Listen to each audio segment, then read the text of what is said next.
investigación y quiero de alguna forma vincular algunas cosas que voy a decir en este breve tiempo que tengo para disertar con estas dos noticias que acaba de dar mi amigo Ricardo Rivas. Por una parte,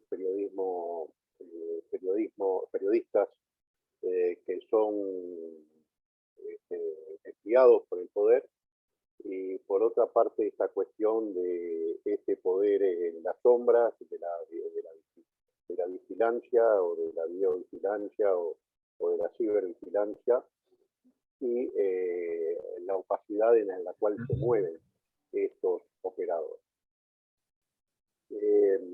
Realmente yo creo que, y esa es mi convicción profunda, que el acceso a la justicia y la existencia de sistemas judiciales que actúen con imparcialidad y sobre todo con independencia y que sean íntegros es una verdadera valla para la arbitrariedad y para el despotismo.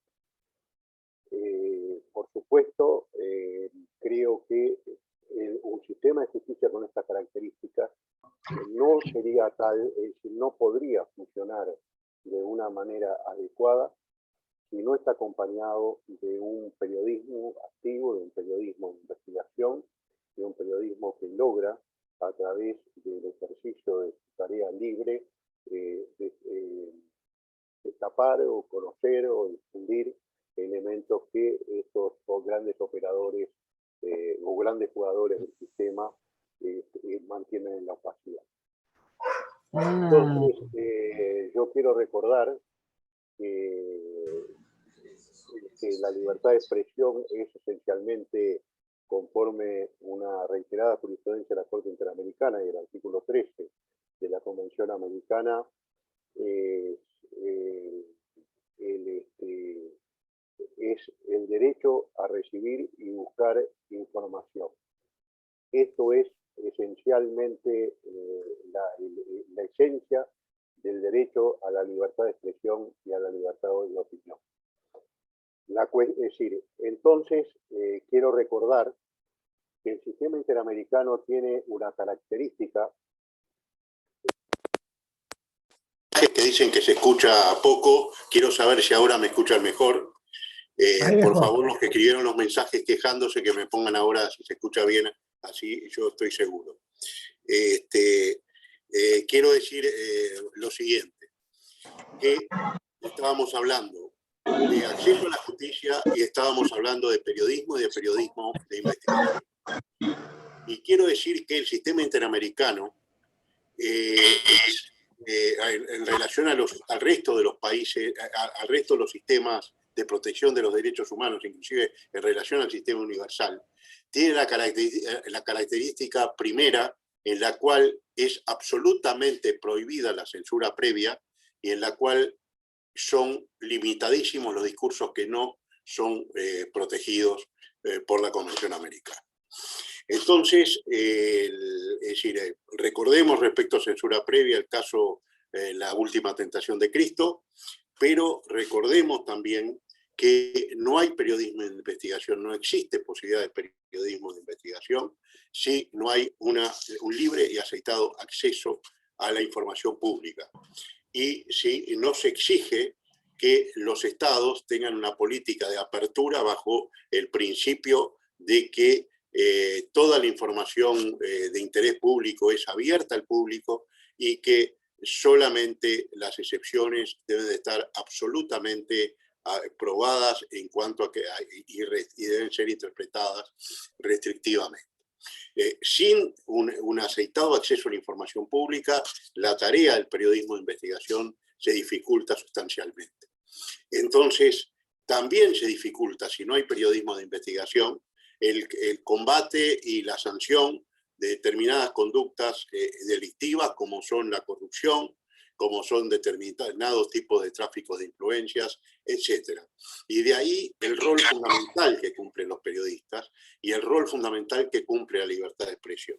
Ya en su primera decisión sobre estos temas, la opinión 5 del 85, la opinión consultiva sobre colegialización obligatoria de periodistas, la Corte destacó estos caracteres del derecho a la libertad de opinión y de expresión, y sobre todo destacó la esencialidad para la construcción de una sociedad democrática de la existencia de un libre acceso a la información y la existencia de un periodismo independiente y sobre todo un periodismo libre, un periodismo que pueda actuar con total libertad en el ejercicio de su función. Estos hechos de los cuales hoy estamos tomando conocimiento, demuestran una cosa muy importante y que yo debo destacarlo hoy en este ámbito de periodistas que están escuchando esta charla, que es que el poder le teme a la luz, le teme al ejercicio libre del periodismo y le teme a los periodistas, como, y está dicho en esta frase de la profesora americana en este libro, el periodismo le teme a los jueces. Le teme a los jueces y las juezas independientes, el periodismo, perdón. El poder le teme a los jueces y las juezas que son realmente independientes. Entonces, vemos que hay distintos ataques a los periodistas, ataques que tienen que ver con presiones, con amenazas. La Corte reiteradamente ha señalado que una amenaza contra un periodista es especialmente reprobable y es una violación a los derechos humanos, no solo del periodista como tal, sino también de su audiencia, en la dimensión social que tiene el derecho a la libertad de expresión, y que cualquier ataque contra un periodista tiene un fin último, que es silenciarlo, y por la vía, ya sea por la vía directa, muchas veces a través de la pérdida de la vida o de la afectación de su libertad personal o provocando en la libertad un desplazamiento forzado de un periodista a través de las amenazas o de los atentados, sino que también lo que se busca es buscar esencialmente la autocensura, es decir, generar miedo en el periodista para que el periodista o la periodista no ejerza su actividad. Y la Corte ha reiteradamente sancionado casos en los cuales, casos de periodistas sometidos a distintos tipos de violencia, algunos con su vida. Si hablo de Vélez Restrepo, hablo de Carvajal, casos de Colombia, hablo de Peroso en el caso de Venezuela, y otros especialmente importantes, en los cuales esta cuestión de por una parte la trascendencia de la labor de los periodistas y las periodistas, la trascendencia para la existencia de un debate en una sociedad democrática, y hablo de también la importancia de preservarlos de todo tipo de violencia para evitar la censura o para evitar la autocensura. Y la Corte ha desarrollado en Herzog, en Carvajal, la posición de que cuando se ataca a un periodista, la primera hipótesis de investigación tiene que ser la que está vinculada con su tarea periodística. Porque el periodista, igual que el defensor de derechos humanos, es una persona que desarrolla determinada actividad que genera una serie de odios o despierta antagonismos, y la función esencial que cumple hace que una hipótesis especial de investigación o principal de investigación tiene que ser su labor periodística, porque muchas veces los regímenes atacan a periodistas y encubren en supuestas razones personales, etcétera, etcétera, a los efectos de soslayar el intento de censura que el ataque persigue. Me interesa señalar una cuestión bien importante de la última jurisprudencia de la Corte. En el año 2019, la Corte trató el caso Tulio Álvarez Ramos versus Venezuela, que es un caso en el cual un comunicador publica una noticia en la cual dice que el presidente de la Asamblea Nacional de Venezuela ha hecho ha manejado fondos que eran de los trabajadores de la Asamblea Nacional de tal manera que esos fondos han desaparecido. Este hombre, es decir, el presidente de la Asamblea dice: yo renuncio a mis fueros, yo como persona me siento agraviado por esto, y promueve una acción penal. En la acción penal, el periodista es sancionado a 2 años de prisión, que es el suspenso, que nunca cumple. Pero ¿qué es lo importante? Lo importante es que durante 9 años estuvo sometido a un proceso penal que no se cerraba, en etapas de vigilancia, etcétera, etcétera, y durante esos 9 años estuvo silenciado en su tarea como periodista. Entonces, ¿cuál fue el efecto de esta acción penal? El efecto de esta acción penal fue silenciar a este periodista. Y la Corte consagra, en este caso, en el 2019, el estándar de que, tratándose de una información respecto de una persona pública, en este caso de una autoridad, que tiene que ver con su actuación pública y que, siendo de interés público la información, en ese caso la respuesta penal es inconvencional, es contraria a la Convención Interamericana de Derechos Humanos. Por tanto, esto descarta que, invocando el honor, es decir, en la relación derecho al honor, libertad de expresión, cuando hay un caso de un discurso jurídicamente protegido, que es el del interés público, que tiene que ver con una autoridad pública, es decir, en este caso, es decir, no puede haber respuesta penal para defender el derecho al honor, para proteger el derecho al honor, y hay que acudir a otro tipo de respuesta.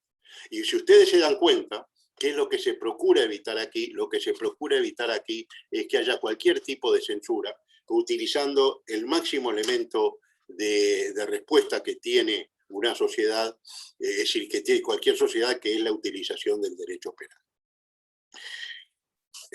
Quiero hablar también de otro tema que ha sido objeto de una consulta, y de un listado de temas que preocupan, y que es cuál es la situación de 2 temas, para cerrar.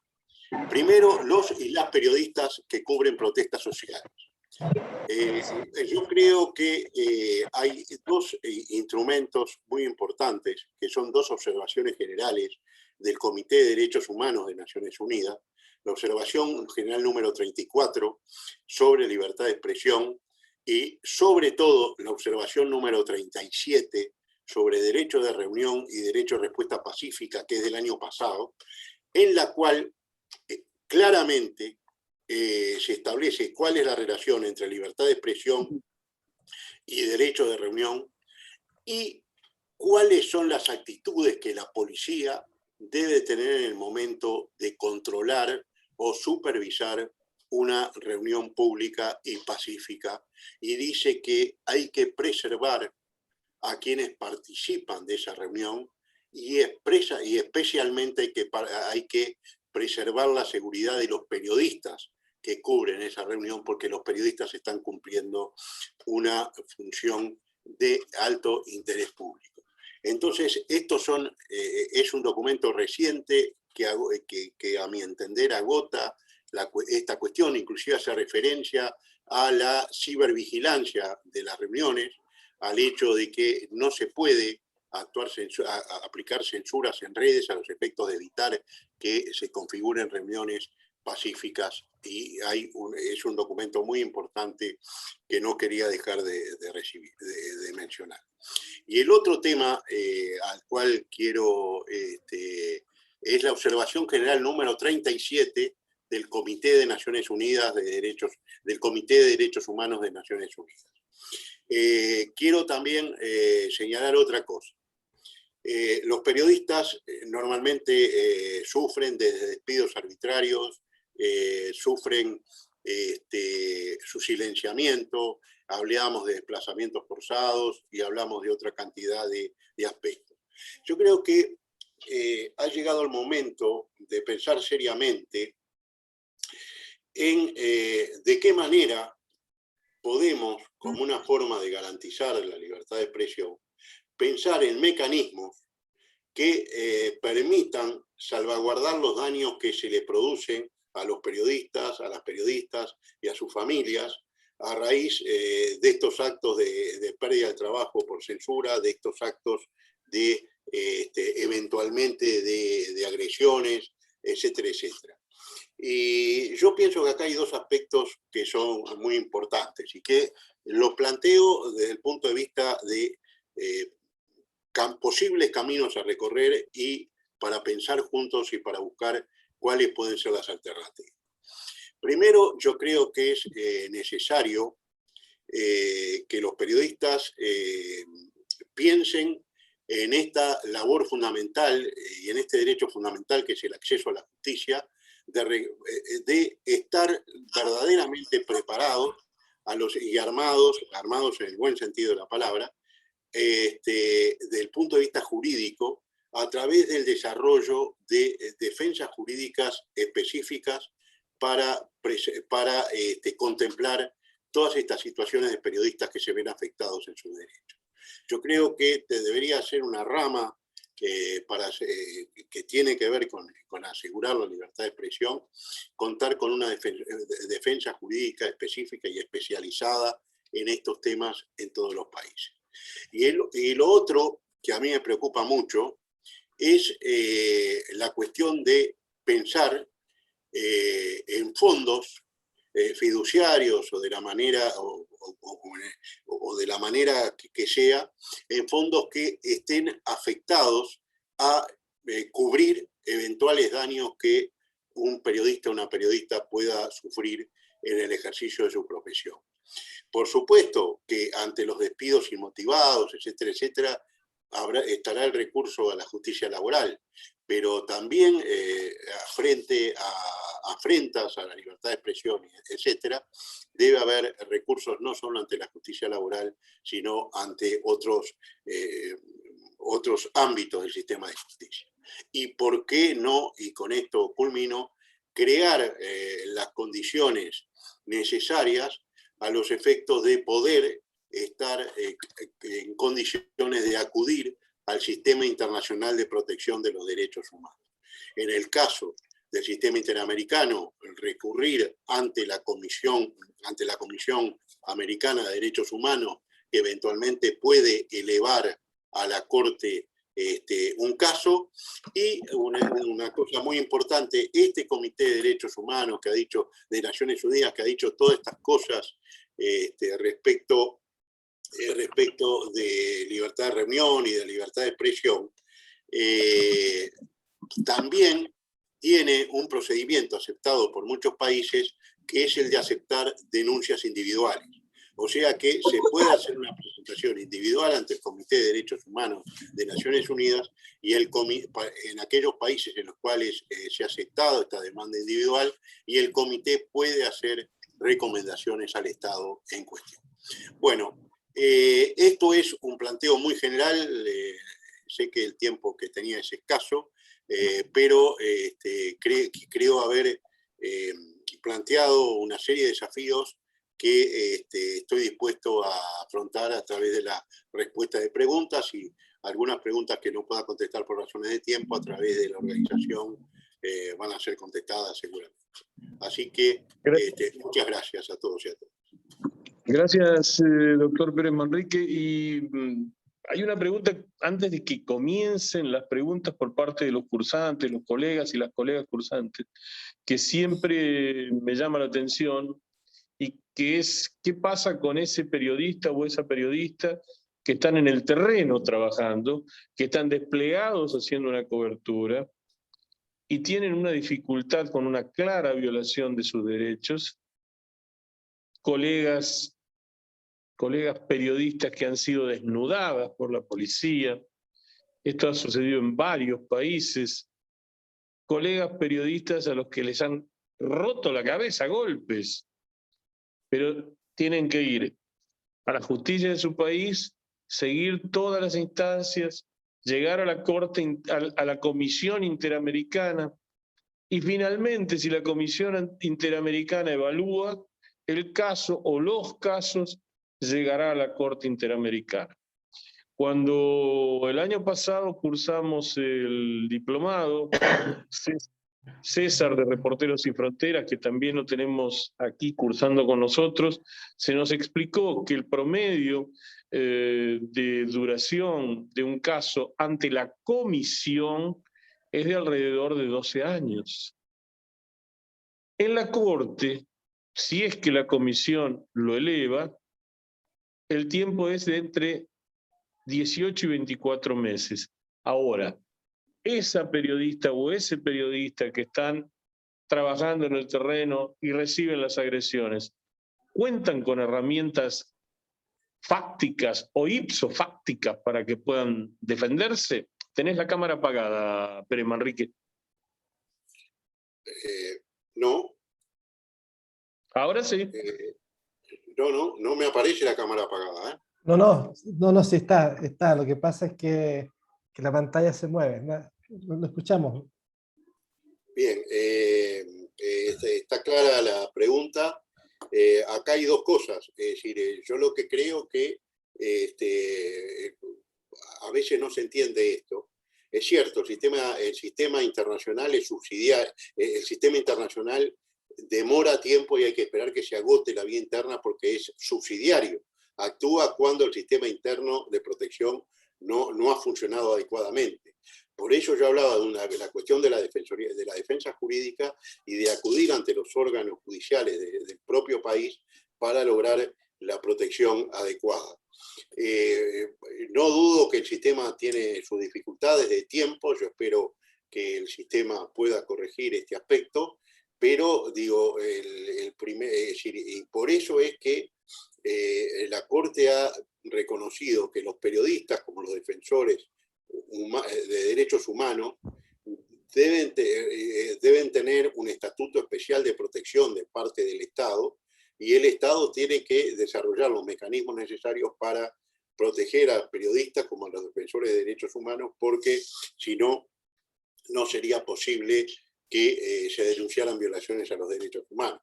Ahora, el sistema es, vuelvo a repetir, acudir ante el sistema interno cuando el sistema interno queda agotado porque no se obtuvo la protección, se puede acudir al sistema internacional.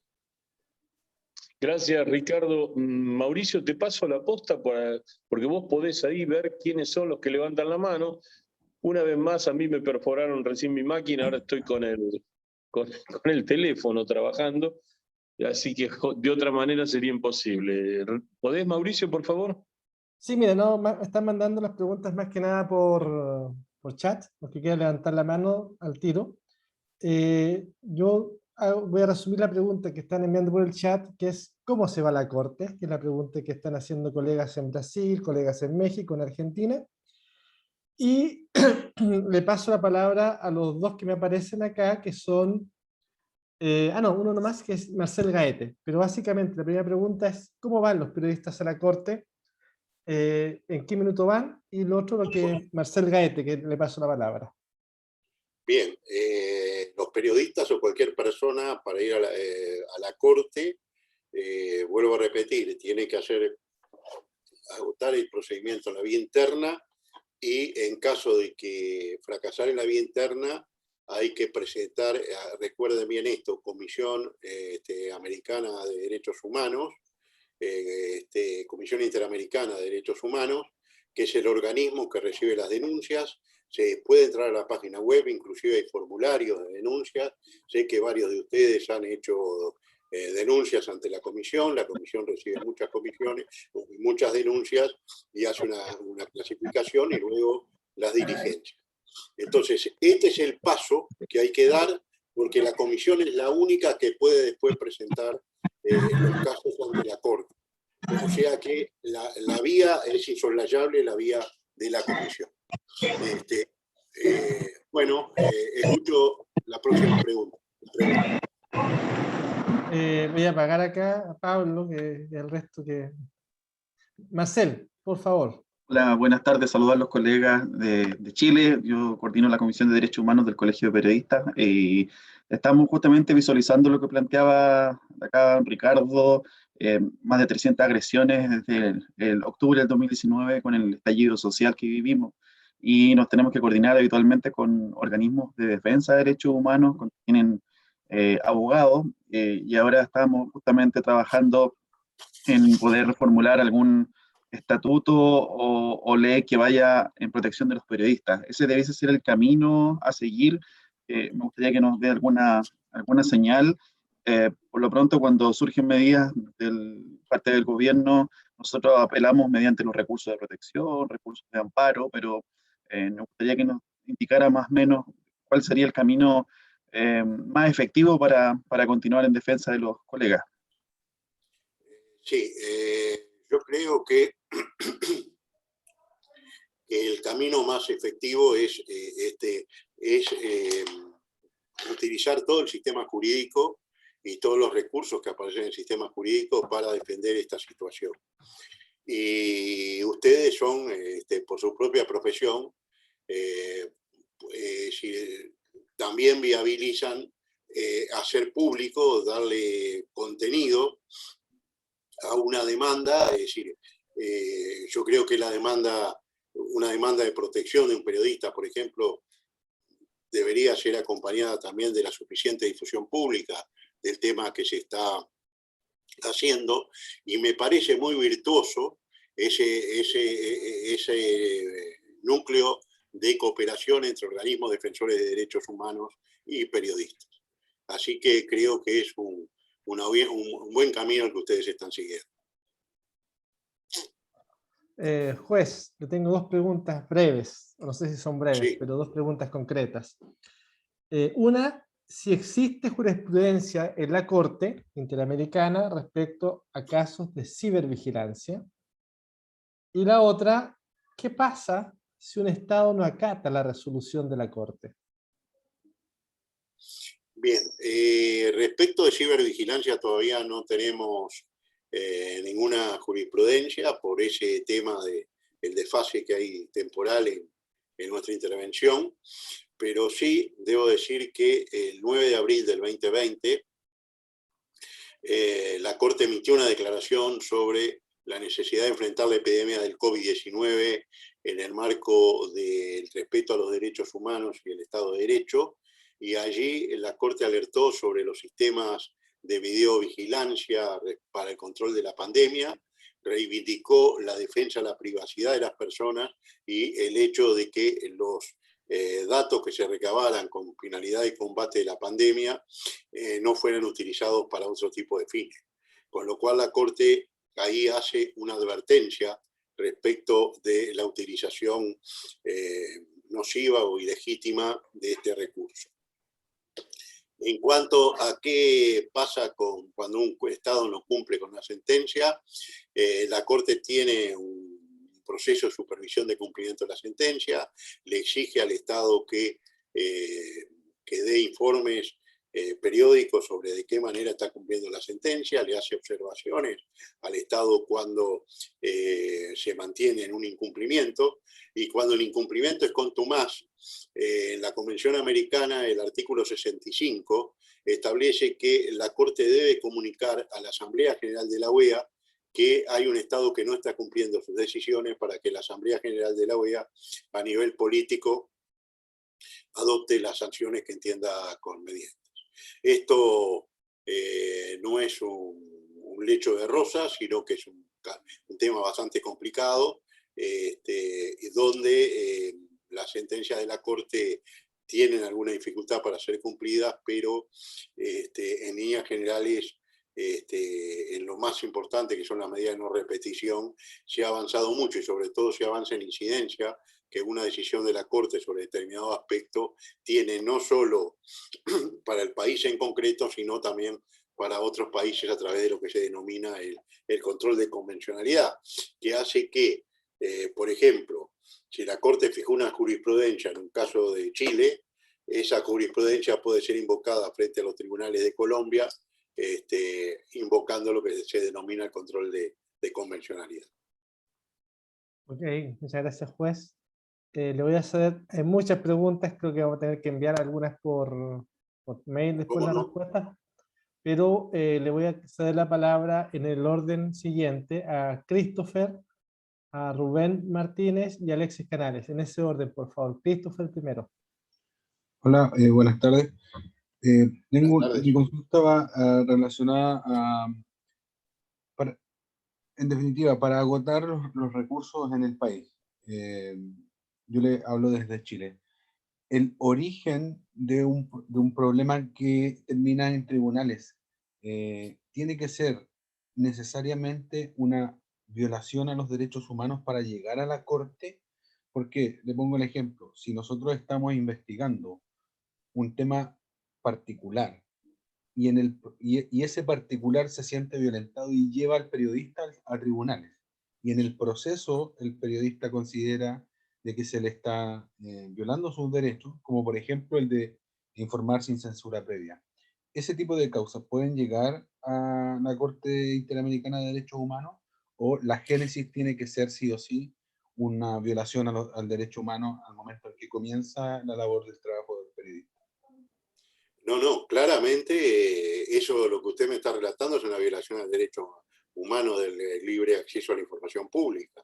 Y esto en el caso Clos Reyes versus Chile, la Corte, justamente respecto a una persona a la cual le negaron el acceso a la información pública de determinado tema, la Corte dictó un fallo que generó, para que ustedes se hagan una idea, en el momento de Clos Reyes, que se dicta Clos Reyes en el año 2006, solamente 3 países de la región tenían leyes de acceso a la información pública, y hay un informe de CEPAL del año 2019 que dice que al 2019 solamente 3 países de la región no tenían ley de acceso a la información pública, y ese fue el efecto de la sentencia de la Corte. O sea, que claramente eso que usted me planteó es una violación, no solo al derecho del periodista, porque el derecho del periodista es su derecho a expresar su opinión y a lograr la información necesaria, pero es a la vez, por eso hablé de una dimensión individual y colectiva, el derecho de la audiencia al periodista, o de la audiencia en general, de tomar conocimiento de las cosas que el periodista está investigando, es decir, de que se hagan públicas. Entonces también hay un detrimento de un derecho de toda la sociedad, y por eso se puede reclamar ante el sistema interamericano, igual que primero ante los jueces, ante el sistema nacional, y luego ante el derecho del sistema internacional. Okay, muchas gracias, juez. Rubén Martini. Sí, hola. Hola. ¿Se me escucha? Sí. Buenas tardes. Buenas A tardes. ver, el 6 de octubre del 2009, el periodista Hernán González Moreno, con 28 años, aparece muerto en una estancia en la provincia de Corrientes.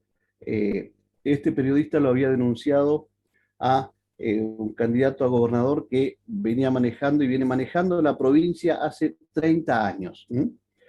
Los 2 fiscales que investigaron el caso en el 2009, actualmente a los 3 años, 4 años ya, uno fue ministro de gobierno de la provincia y el otro es uno de los 5 miembros del Superior Tribunal de Justicia de la provincia.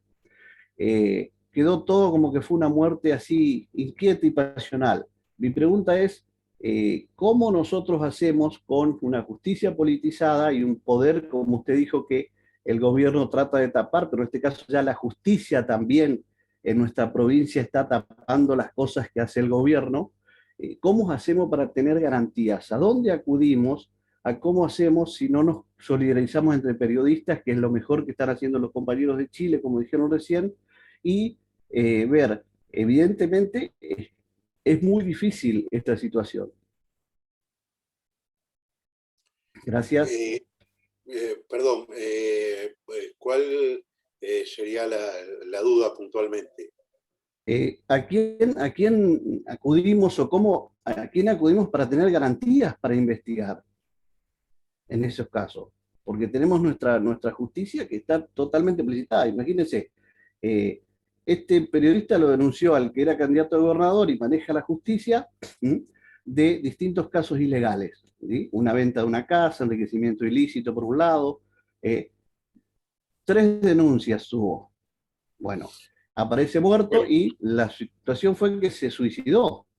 Y los que investigaron la causa están en los más altos estrados de la justicia de la provincia. Bueno, digamos, parece ser que...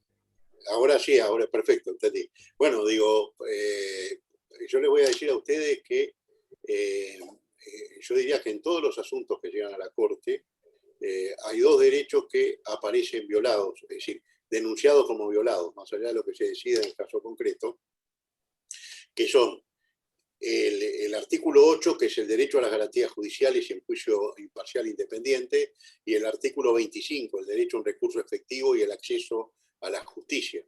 Eventualmente, si la justicia de un país no da respuestas a un problema, a una violación de los derechos humanos, se podría ir ante el sistema, ¿verdad? Porque hay excepciones para el tema del agotamiento de la vía interna, pero eso sería bastante largo de explicar. Pero lo que quiero decir es que si el acceso a la justicia no es real, puede haber una posibilidad de reclamo ante el sistema. Claro, correcto, pues gracias.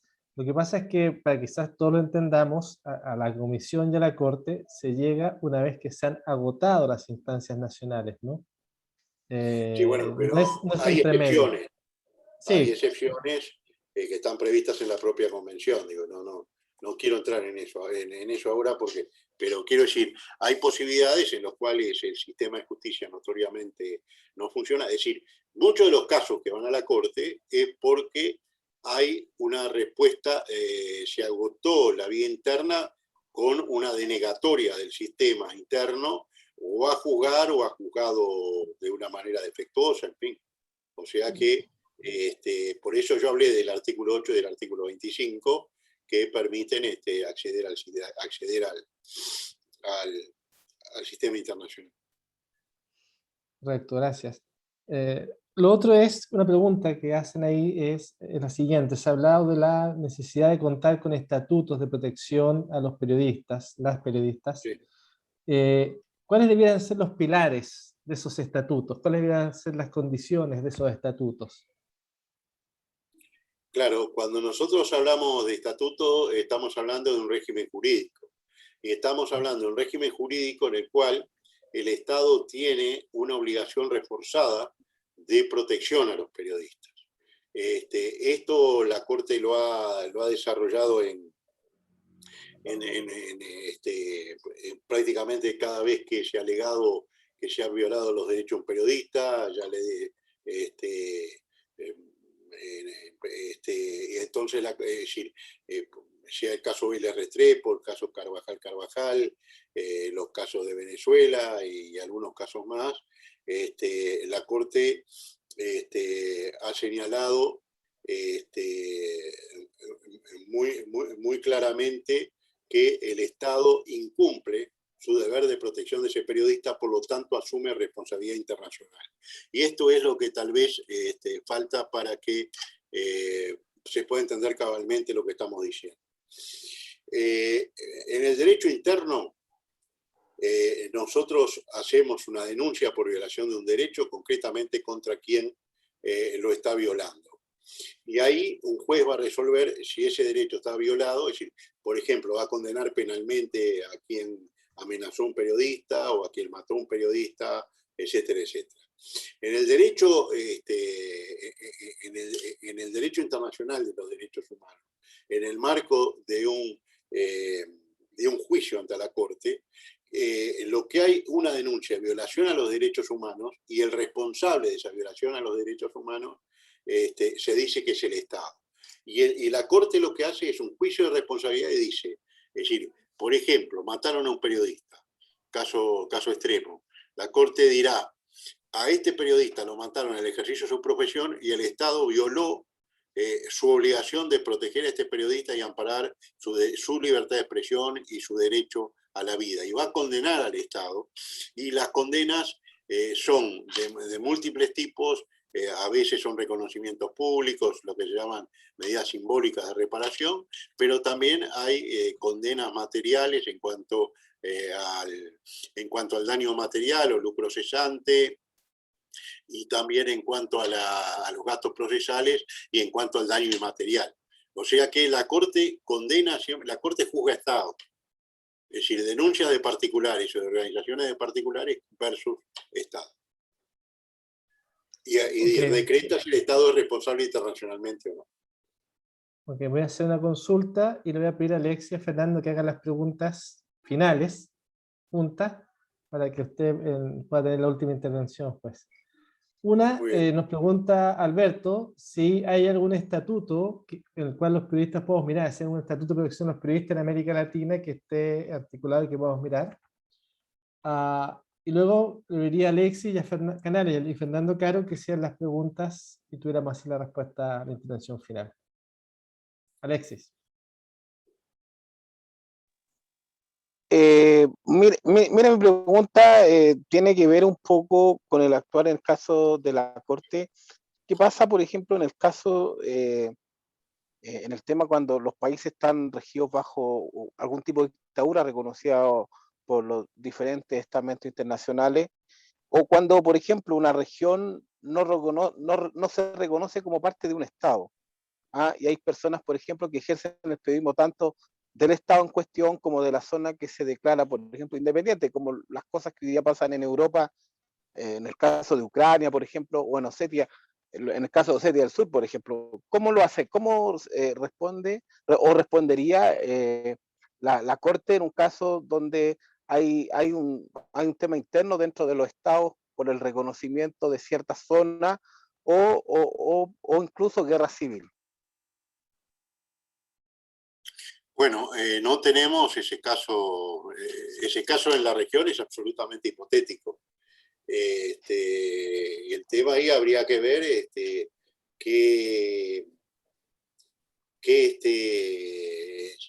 quién ejerce realmente el poder en el lugar y si es un Estado del sistema, tendrá que responder por las violaciones a los derechos humanos, de la misma forma que cuando hay dictadura, es decir, cuando hubo dictadura en la Argentina, se iniciaron procesos ante la Comisión y después ante la Corte en Argentina o en cualquier país, ¿verdad? Se inician procesos ante la Corte y la Corte condena a esos estados, más allá de su estado y de su situación interna. ¿Y cuál era la otra pregunta que me había hecho Mauricio?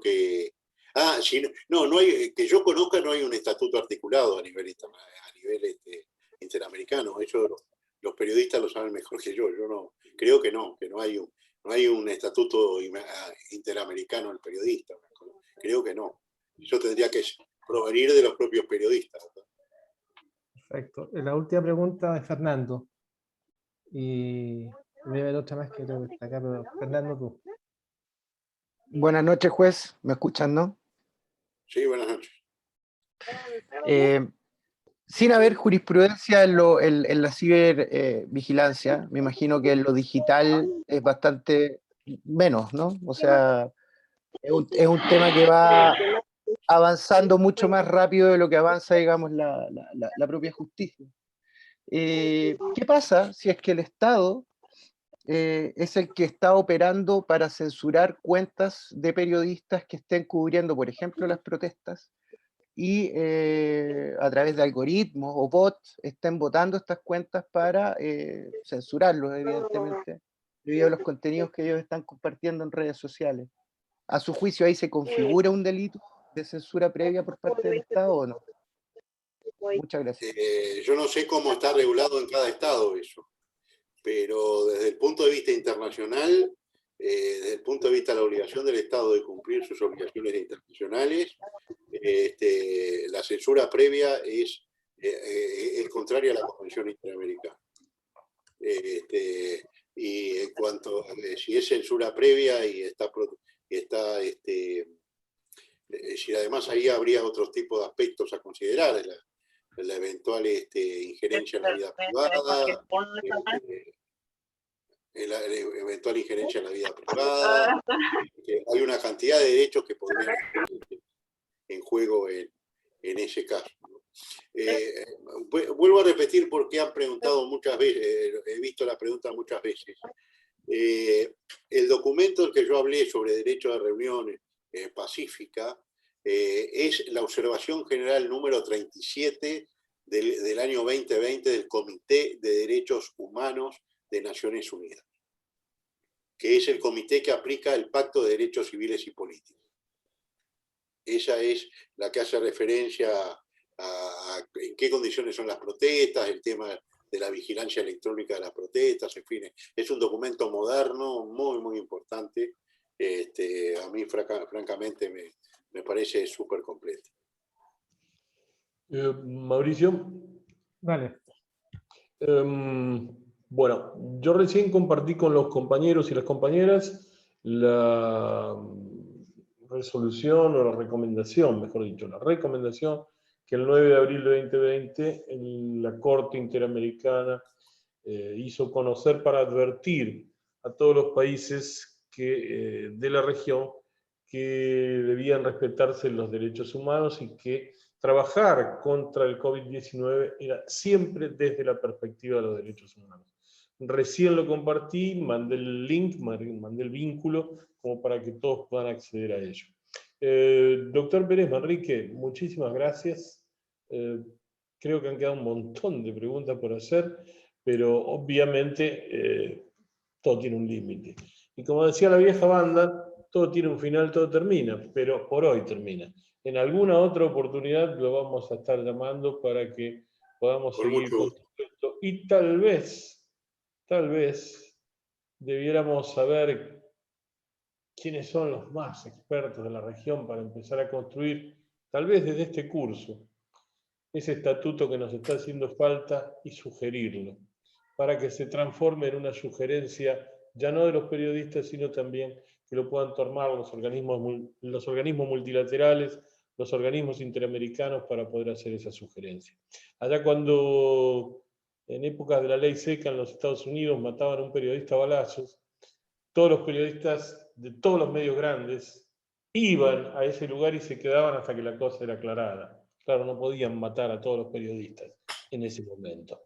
Y eso se consiguió bastante, con eso se consiguió bastante resolver algunas cuestiones. Hoy resulta como imposible. La precariedad laboral, que hace que no tengamos recursos suficientes, que nos mandan a la calle sin chalecos, sin cascos, y los pacos, como dicen ustedes en Chile, nos dan duro. Bueno, son de los problemas que tenemos permanentemente en la calle. Muchas gracias, Pérez Manrique, muchísimas gracias. Gracias, un abrazo a todos y a todas. Ok, antes que nos vayamos, nos quedamos entre nosotros un breve, sé que están todos pendientes del fútbol, así que no les voy a quitar tiempo. ¿Ya? Pero bueno, mira, básicamente la idea era conversar con Ricardo Pérez Manrique, explicar cuáles son los mecanismos interamericanos. Ha surgido una buena idea acá con el tema del estatuto que estamos trabajando en Chile. Quizás tenemos que hacerlo más global y eso nos permita que funcione mejor. Nada, agradecerles. ¿A qué le importa el fútbol? Dice alguien por ahí. Bueno, yo te puedo decir a Ricardo Rivas, a Mauricio Weibel, a Alberto Rodríguez, que está mirando para abajo, pero debe estar leyendo la revista de Estudiantes de La Plata, a Oscar Flores, a Alexis Canales, a Fernando Caro. Somos unos cuantos, pero no hay que imponerlo, no hay que imponerlo. El que quiere mirar otra cosa, pero así es la vida. Oye, ya están llegando las primeras propuestas de trabajo, han estado bastante buenas, ¿ya? Sigan enviándolas, estamos coordinando algunas reuniones de trabajo con algunos equipos, fantástico, así que los que quieran involucrarse en eso, escríbanos, manden la idea de trabajo y vamos avanzando, ¿no? Ya, desde la otra semana se acabaron las discusiones que son más conceptuales, ¿ya? Y partimos con periodismo de investigación puro y duro, ¿no? Partimos con cómo organizar una investigación. Ya terminamos de discutir el tema de la ética, el tema de las narrativas, el tema de los derechos humanos, la memoria, este tema con el juez Pérez Manrique, y entramos a investigación misma, ¿ya? A planificar la investigación. Así que nos vemos la otra semana. Yo feliz y encantado de verlos. Un abrazote grande a todos. Sé que quedaron preguntas, las voy a copiar. Les vamos a mandar al juez para que podamos tener algún tipo de respuesta, ya el tiempo que teníamos, como dijo Ricardo, pero vamos a darle respuesta a todas las inquietudes. Y si a alguien se le ocurre otra inquietud entre medio, mándenosla y vamos buscando las respuestas, ¿no? Un abrazo grande, nos vemos la otra semana, allá empezará periodismo de investigación más puro y duro, ¿ok? Un abrazo. Y que gane el deporte, Mauricio, que gane el deporte. No, ¿quién es Messi? ¿Quién es Messi? Chao. Chao, hermano. Aguante Chile, aguante Chile. Saludos a todos. Que estén bien. Saludos a Chao, chao. todos. Gracias. Chao, muchas gracias, que le vaya bien. Linda noche. Vamos, Chile. Bien, se cuidan. ¡Vamos Argentina, vamos Argentina! Vamos a Chile, vamos Chile. Pumas de México. La selección nacional es un ministerio más del Estado. No, ¿hasta cuándo con el fútbol, por favor?